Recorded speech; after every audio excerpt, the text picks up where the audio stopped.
السلام علیکم ورحمۃ اللہ وبرکاتہ۔ قریشی صدیق آفیشل چینل پر آپ کا خیر مقدم ہے۔ امید ہے کہ آپ تمام حضرات خیر و عافیت سے ہوں گے اور ہماری پچھلی کلاسیں آپ نے اچھی طریقے سے اٹینڈ کی ہوں گی اور مشق بھی کی ہوگی۔ امید ہے کہ آپ کی ان صورتوں کے اندر جو غلطیاں تھیں وہ دور ہوئی ہوگی۔ آج ہم پڑھنے جا رہے ہیں سورۃ اللہب۔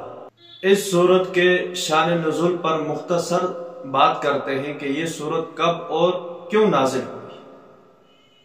یہ سورت اس وقت نازل ہوئی جب اللہ رب العزت نے آپ صلی اللہ علیہ وسلم کو حکم دیا اپنے قریبی رشتہ داروں کو جہنم سے ڈرائیں۔ آپ صلی اللہ علیہ وسلم کوہ صفا پر چڑھے اور اعلان کیا، اے میری قوم کے لوگوں، اگر میں آپ کو بتاؤں دشمن کا ایک لشکر حملہ آور ہونے والا ہے، کیا تم میری بات پر یقین کرو گے؟ تو ان لوگوں نے کہا کہ ہم نے آپ کو ہمیشہ سچ بولنے والا ہی پایا ہے۔ اسی دوران ابو لہب نے کہا، نعوذ باللہ نعوذ باللہ، اے محمد تو برباد ہو جائے، تو نے اسی لیے ہمیں بلایا تھا۔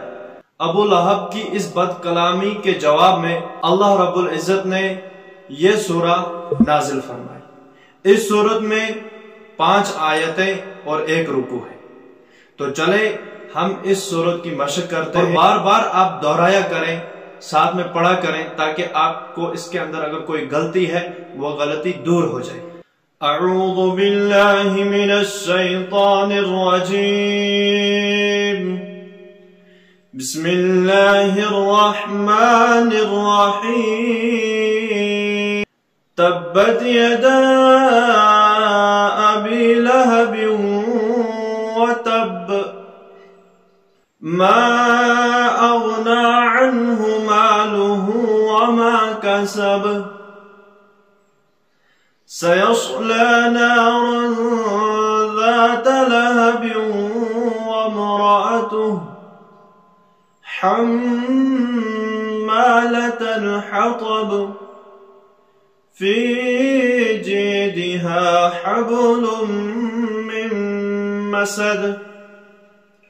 اور حروف کے اوپر تھوڑا دھیان دیں کہ کہیں صاد ہوتا ہے سین پڑھ لیتے ہیں، لال ہوتا ہے زا پڑھ لیتے ہیں، طا ہوتا ہے تا پڑھ لیتے ہیں۔ تو اگر آپ کو پر اور باریک حروف کا فرق معلوم کرنا ہے تو ہماری کچھ اس سے پہلے گزشتہ بہت پہلے تجوید کی کلاس 2 ہوئی ہیں، اس میں ہم نے پر اور باریک حروف کے بارے میں ویڈیو اپلوڈ کیے ہوئے ہیں، آپ وہاں پر بھی جا کر اس چیز کو سمجھ سکتے ہیں۔ اور ان صورتوں پر مشق لازمی کیا کریں، بار بار آپ پہلے سنیں اور اس کے بعد اپنی غلطیوں کو دور کریں۔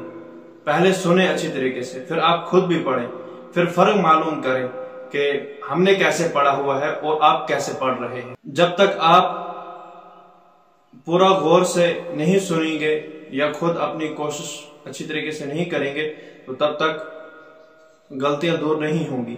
اور دوسری بات آپ سے عرض کرتا چلوں کہ ہم ہر روز ویڈیو اپلوڈ کرتے ہیں، تو آئندہ اس ویڈیو کے بعد 3 دن کے بعد ہم ویڈیو اپلوڈ کریں گے۔ تب تک آپ کو اچھی طریقے سے ٹائم بھی ملے گا، آپ مشق بھی کریں گے، اور ساتھ میں جب آپ نماز پڑھتے ہیں نماز میں بھی انہی صورتوں کو پڑھا کرو، تاکہ آپ بھی مطمئن ہو کہ ہم نے یہ صورتیں کسی کے پاس پڑھی ہیں یا کسی سے سن کر ہم نے ان صورتوں کو سیدھا کیا ہوا ہے۔ والسلام علیکم۔